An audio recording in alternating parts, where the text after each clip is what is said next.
I go. Good afternoon, everyone. This is Queenie Clem with Queenie's Book Talk and Reviews, and I am your literary ambassador. And today I have Candace Willer on my channel today. Welcome, welcome, welcome. Hey, what's up? How you doing? I'm doing good. How about yourself? I'm doing well. Here. So happy to be here. Thank you, thank you. Tell us a little about yourself. Well, basically, I have a background in journalism. I started out as a sports journalist, if you could believe it or not.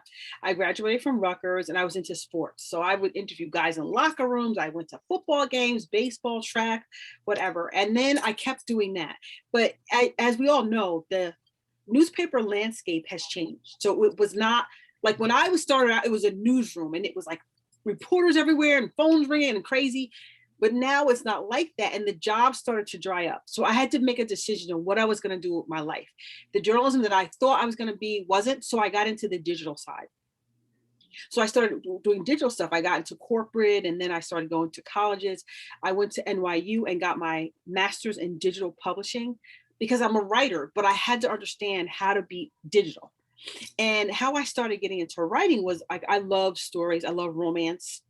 And I started getting into Christian romances. I worked for 3 publishing houses. I worked for Hachette, Workman, and Pearson in the city. So I had like all that. All my professors were like at all these other publishing houses. And that's how I kind of transitioned into it. And then when self-publishing became a thing, I said, I'm going to do that. Because I used to be promotion. I should do a lot of the promotion for like, you probably know Bishop Jakes and of course, James Patterson, he had a line and like Walter Mosley, like all of the authors from Hachette, I helped promote digitally. Like I would do like, different blogs and get them author interviews and things like that. And then I was like, you know what, I'm going to try myself. So I started writing, but I didn't publish. Queenie, I was so scared of my writing because I saw so many people do it bad that I said, I'm going to write for myself and no one will ever know. And then NaNoWriMo happened in 2016. And this lady was like, you wrote a whole book and you have not told anybody. Are you crazy? You are crazy. You are crazy. So she like, we're going to do this. So we met for 6 months every week. And I wrote for the first book, What Goes Around Comes Around. And then I wrote another book. I got halfway through the second book and she hadn't finished. This girl was a young white woman, 20 years old, college student. I was older, I was mid-career, but yet we connected through our writing. And she never finished a work of art, of any work. But I managed to finish this book, What Goes Around Comes Around, my Christian romance, and start a second book. And she didn't even finish her first because she didn't love her characters and she didn't have commitment. And you know what we're talking about, writers must have commitment. Yes. And you got to be like, okay, I did detailed character sketches so I could tell you what color she liked, her birthday, interest. So when it came to those points, like when it got hard, I said, wait, what about this? And then what about that? And it would push me over the hump because writing a book is hard. You have to write 50,000 words to get a novel. That's a novel length. Anything less than that is not a novel. And some of them genres are even longer. So I was like, well, can I make that commitment? So I first started with a book. A lot of people start with short stories, and I did that too. I always took writing courses. So that's how how I got in, kind of a roundabout way of how I got into it. Oh, okay. Okay. Now, what is your genre? I write Christian fiction. Okay. I like Christian romances. I love Victoria Christopher Murray. She's got a new movie coming out called Lust. It's coming out next month. I can't wait to see it. Kimberla Roby Lawson, and Keisha Johnson's a new coming out. So I'm into like the Christian. Christian romance is a little bit different because with Christian romance, it's not explicit sex. So you still have the same kind of story, but it's not like it's not a Jade, Zane has, if you want like explicit stuff, she's your girl. But there's room for all of us. There's room for all of us. And so I don't write the explicit stuff. I just write, and my character's name is Nicole Gonzalez. And you see these 2 men, she's between 2 men. Like there's 2 men in her life. But actually there's 3. There's the ex-husband that he's like, listen, is over, and she's sad about that. And then this guy from her past. I'm telling people, we're in the pandemic. Don't discredit men that used to know. because you never know, situations change. So that's what happened with her. And then she met a new man. So that's the story of how she kind of finds her voice. And then the second book, and it's going to be 3 books in this series. It's called Good Things Come. After she kind of settles on one man, she goes to Puerto Rico because she's half Puerto Rican. So that's the whole, and this was so exciting for me to write because being stuck in the house, I needed something. Like you can't go out. So I actually went to Puerto Rico in my mind. Like I got to explore the island. I made the food. I had a launch party, drive by because you can't have people around. Mm-hmm. It's opening up now, but when I finished this book last year, everything was pretty closed. Mm-hmm. So that's the type of writing that I do. Okay. What books or authors have most influenced your own writing? Well, I definitely read the Bible a lot, and I read it from a different perspective. Because a lot of people read the Bible and like, I read it and I like the stories of what happens to people. Like, when I read the story of Ruth and, how she was a woman that like had lost in her life. Like I had a fiance and he died. And actually that's my next book I'm working on. And like, I understand her pain. Like she lost her husband, like someone that was really dear to her. And was she able to find love again? Because sometimes when things like that happen to a person, they don't find love again. And then I looked at like Joseph, who really had to wait on God for such a long time in his life. Because you think about Joseph was 17. Yes, he shouldn't have told people that he was dreaming and what he really revealed his dreams. And I think a lot of times when we have our dreams, it's not always good to tell everybody, sometimes even family, your dreams. But Joseph was young and he told his dream. And because of that, and because of the type of integrity he had, he was around people that didn't have integrity. He was like banned. He didn't see his father for like 20 years. And, like that kind of, I thought about that. I said, this young man was taken away from his home to people he didn't know. And it really brought up his faith and he was blessed. So like these things, when I read the Bible, I also read for faith, but I also look at the stories and the situations. And that really heavily influences like my writing. Of course, I love Ivania Manzan. I love, like I mentioned, the Christian authors I love before. I like mysteries. I like suspense, but like I think the Bible has, with all the nuances, has really been a big influence on how I write.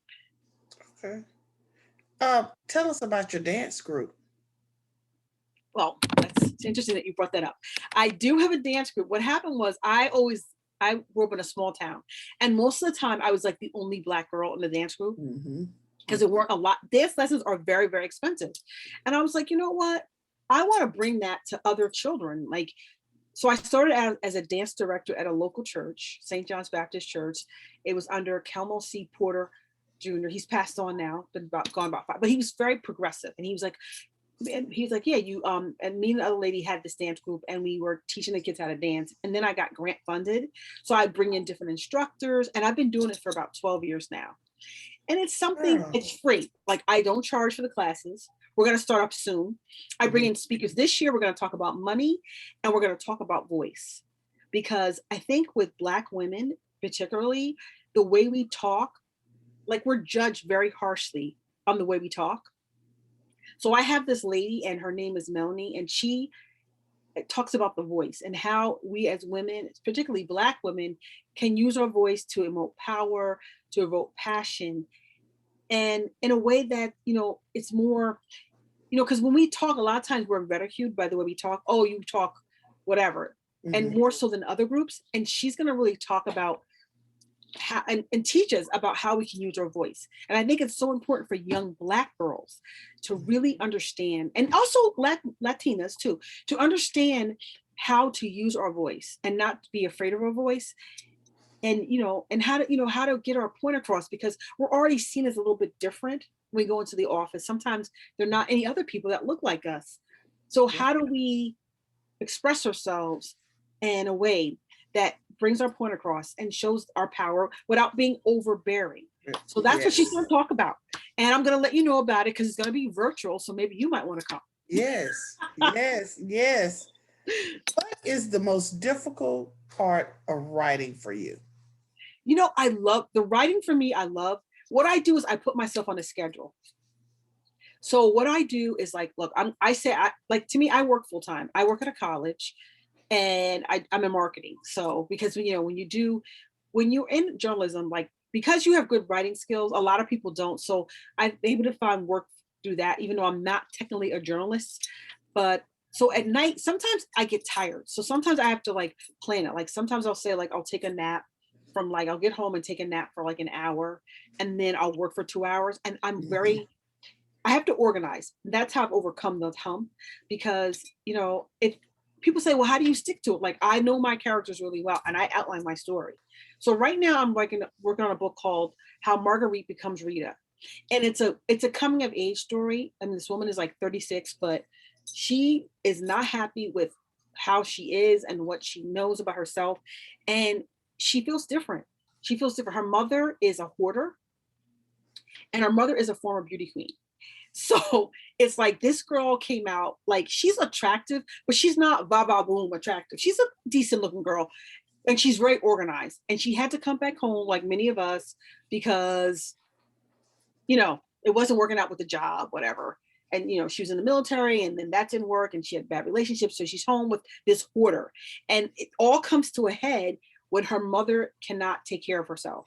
So now she has to step in the role of this house.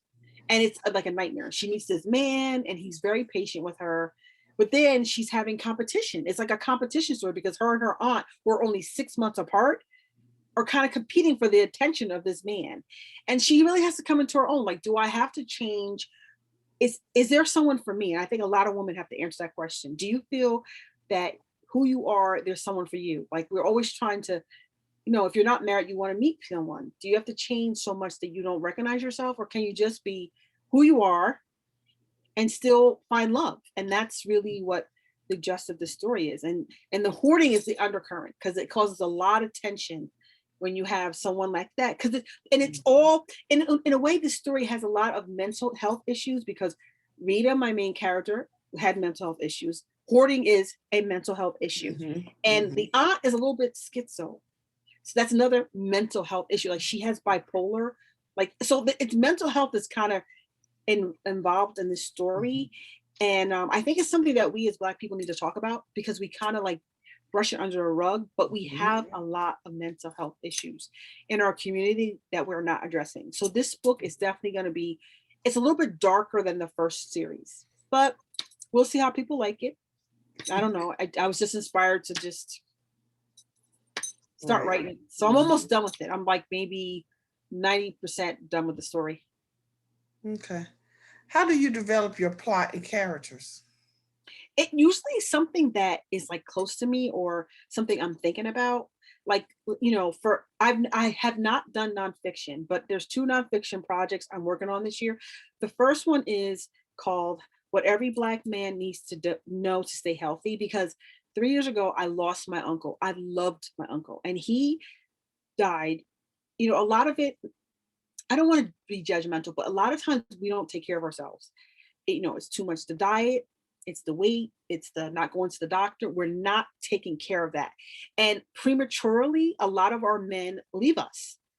And so I wanted to address that. And so that's a story that I've already outlined that. And I'm trying to see who I can partner with because I don't have a health background, but I have a passion for this story. The other story that's nonfiction I'm working on, I was telling you before we got recorded, it's called Beautiful Heart, and it's a series of 7 love stories that are true to my life. As I told you, I lost my fiance. It's 10 years this year he's been gone, and I wanted to write a story to kind of honor him, and I wanted to do short stories because I'd never really talked about him because he's kind of like, it was kind of painful to talk about someone that I love so much and he's gone. But now I feel like, with this pandemic, like I feel like I have renewed interest in maybe finding romance. And I kind of have to release and relate to some of the things that he has taught me, like the love language. So that's where that story came from. The other stories are, I talk to my girlfriends. We talk about romance all the time. And so it just comes out like that. Like, with Rita, I was like, what if you had a girl? I worked with this lady and she was very, very pretty, but her daughter was not as pretty. And I said, what would it be like to grow up with a mom that is gorgeous and you're not so gorgeous? Like, you know, so you see famous people and their kids are like just average and your mom is like beautiful. Like, what is it like to grow up in that kind of environment? And that's kind of where this came from. Oh, okay. How do you come up with the titles for your book?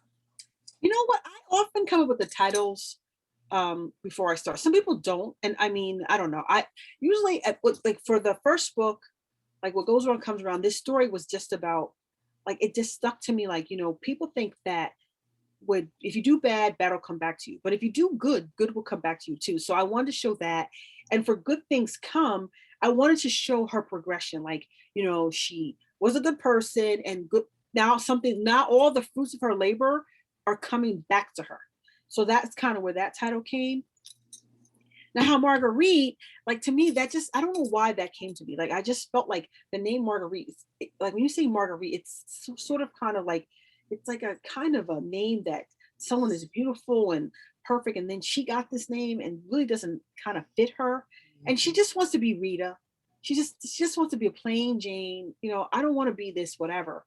And I wanted to show in that story how she went from just, I want to be called what I want to be called. I understand I'm born this name, but this is who I am. And Mhm. when she is willing to step out on faith and say, this is it, that's when she really starts to live and live her own truth. And a lot of us aren't living our truth. We're like trying to hide from stuff and not be who we are. And you have to be who you are. I mean, there's someone out there. I was watching that show, 1,000 Pound Sisters, and one of those ladies, like over 600 pounds, and she found a man.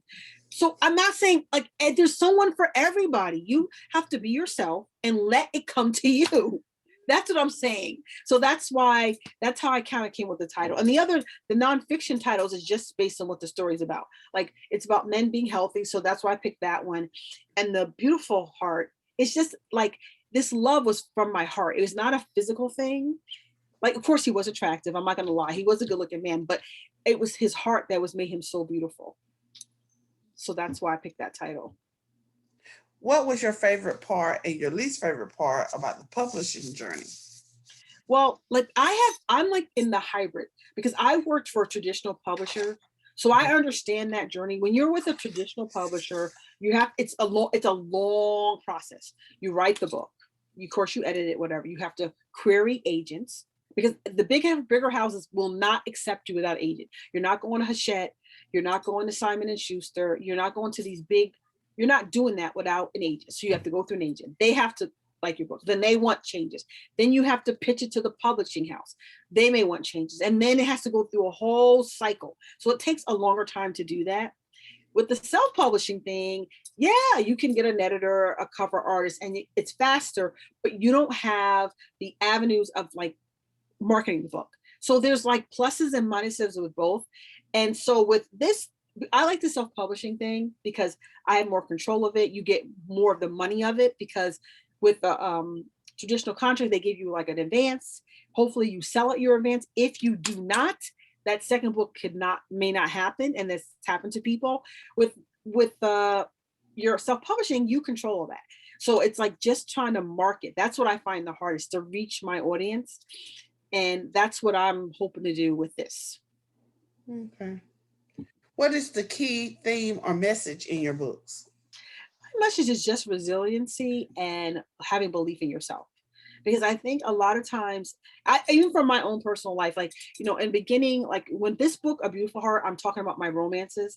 And I Mhm. always felt like I wasn't enough. Like, you know, there wasn't going to be a guy that was going to like who I was. Maybe I was a little odd.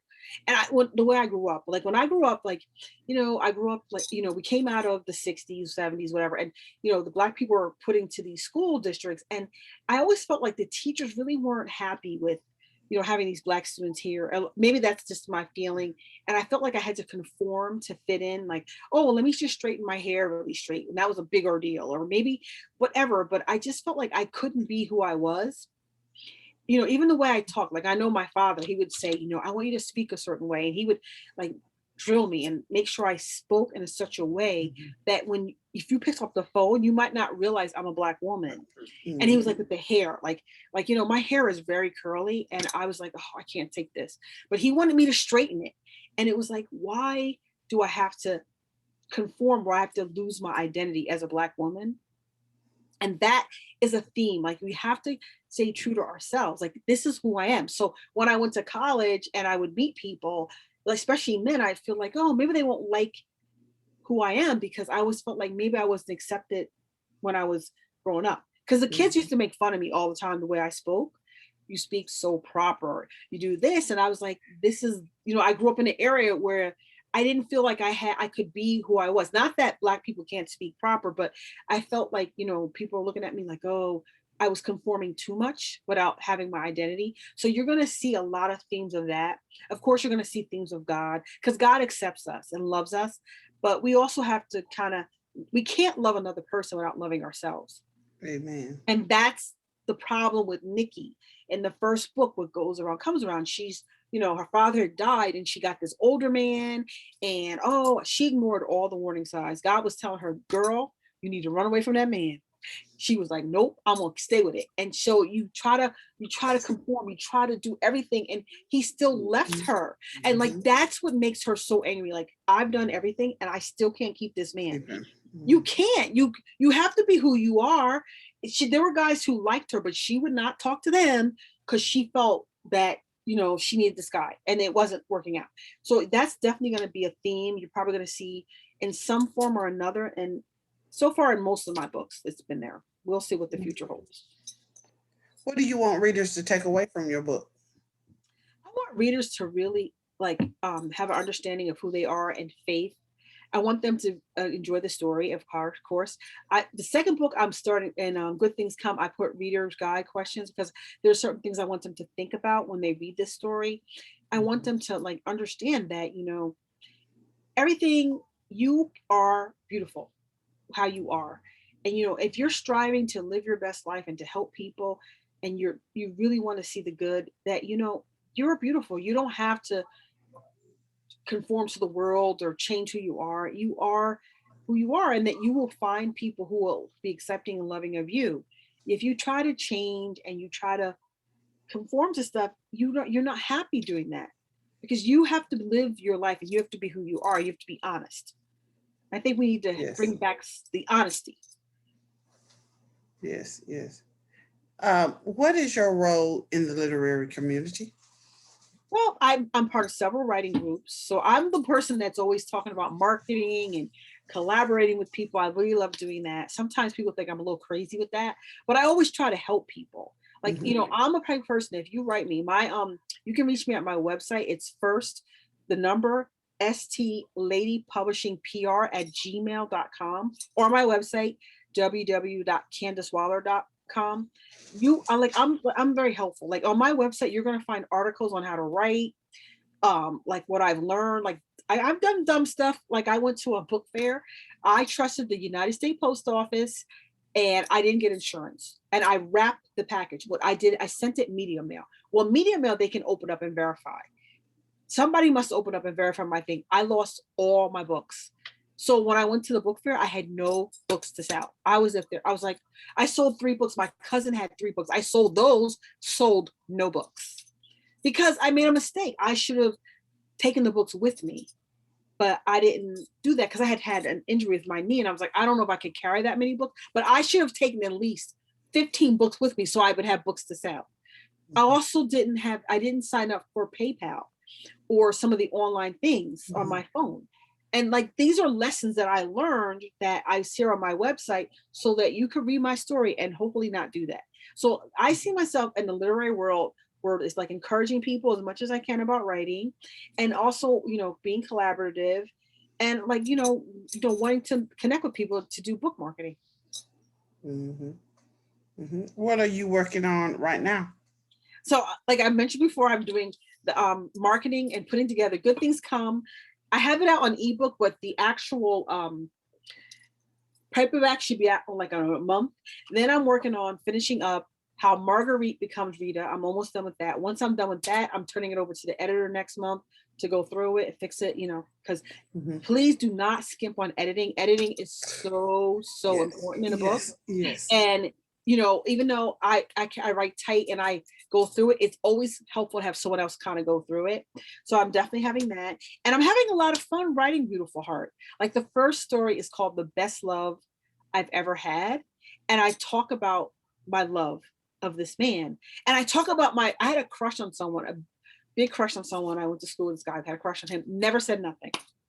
Never told the man that I was interested. So like it haunted me. Like, why did I never say nothing? Maybe he would have said, I don't like her. But if he did, I would know. But maybe he might not have said that. I don't know what he would have said. So when I met my fiance, Darren, I'm like, oh no, I'm not doing that again. I'm not going to be quiet. And if he doesn't like me, then I'll be sad for a day. But, you know, and so you get to read, when you read that story, you're going to see like the crazy stuff I did because I was crazy. And like he thought, oh my gosh, she's crazy. But he liked me. And I was like, he likes me. And I'm so happy. So, and then you're going to talk about he got sick because he got cancer. So I talk about like how we found out that the cancer and how I reacted to that. I write a letter to Chadwick Boseman's wife, because Chadwick Boseman had the same cancer as Darren. And they both were the same age when they were diagnosed and the same age when they died. Black men just snuffed out. So like, I felt like when I would see Simone and she'd be at the award show and she, you know, accepting awards, and I saw her crying and unhappy, I felt like as one sister to another that I could tell her like, you know what, I was you 10 years ago. And you know what, you feel like your world is shattered and the first year you're a wreck and you'll never find love again. And you will. And you know what, he's always gonna live in your heart. Like Darren's gonna live in my heart, Chadwick's gonna live in her heart, and he's gonna guide you into the right person or situations you need to be. You just have to let yourself go through the process. So I'm writing her a letter that's also going to be in the book, because I felt when I saw it, I felt like it's 10 years for my situation. And this poor lady, my heart goes out to her. I totally understand what she's going through, because I went through it with him, like going to the doctor's visits and, you know, the whole thing, and like being with him when he died. I was with him when he died. She was with Chadwick when he died. So this kind of, with similarities, I felt like, you know, maybe I should just kind of share it and maybe help other people who their love is cut short, you know? Well, is there a happy ever after? Have you found love? And you know what? I'm open to it. And that's the happy ever after. I'm open to it. Because a lot of times when people have horrible things, they never, like they go through a divorce and they'll never find love again. I'm open to finding love. And I think being with Darren has helped me understand what I need and what I need in love. And that's propelled me to the future. So a lot of guys came up to me talking some kind of crazy. And I was like, nope, you can go. No. Because Darren didn't treat me like that. And he was the best. Why am I taking it from you? And like and one thing that happened, it was, people don't find this unbelievable, but that like the first Christmas out there, and I was just like a wreck, crying. I was a wreck. And he sent me a message on Christmas. And what happened was a cell phone message came through. And what happened was it must have got lost somehow in cyber meshes land, but it came to me on Christmas. And he left me a message. And it was like, when I got the message, I almost felt, I'm like, am I actually seeing it? But I believe that, you know, when you love someone and they've had such a profound influence on your life, they never leave you. And you just have to you have to go through the grieving process because you want to heal. But once you go through that process, you know, you say, you know, he's guiding you. He's telling you like, he didn't do that. Don't do that.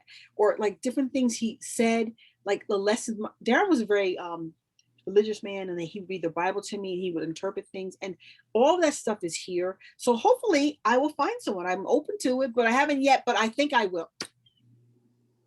I don't know if that's the answer that I give. Yes. What has been your greatest accomplishment in your literary career? Well, I don't think it has happened yet. I mean, I got my degree from NYU. I've published 2 books. You know, I would love to, you know, connect more readers and really have an author platform. I'm also on Facebook and Instagram and Twitter as Candace Waller Author. So if people want to reach out to me, I'm starting to do videos, and that's been kind of fun. Sometimes they come out successful, sometimes they don't. But you know, I mean, I think it's yet to come. I'm just kind of starting out doing it, and I'm just enjoying the journey. Where can readers find you and your book? Okay, I'm on Amazon. So you can search me on Amazon. You can find me at my website, CandaceWaller.com. You can find me on Facebook, and Twitter and Instagram as Candace Waller Author. And you can also email me at firstlady, the number one, ST Lady Publishing PR at gmail.com. Okay. Is there anything else you would like to add before we close? No, thank you so much for like being patient with my technological gafus. And I would love to, like, at some point, maybe, you know, we could do a giveaway or something. I would love to do that with your Okay. readers if they're interested when my book comes out. Okay. So thank Thank you you so much. so much. I really appreciate it. Yeah, me too. All right. All right. Thank you. Bye-bye. This is Queenie Clem with Queenie's Book Talk and Reviews. Happy reading. Bye, y'all.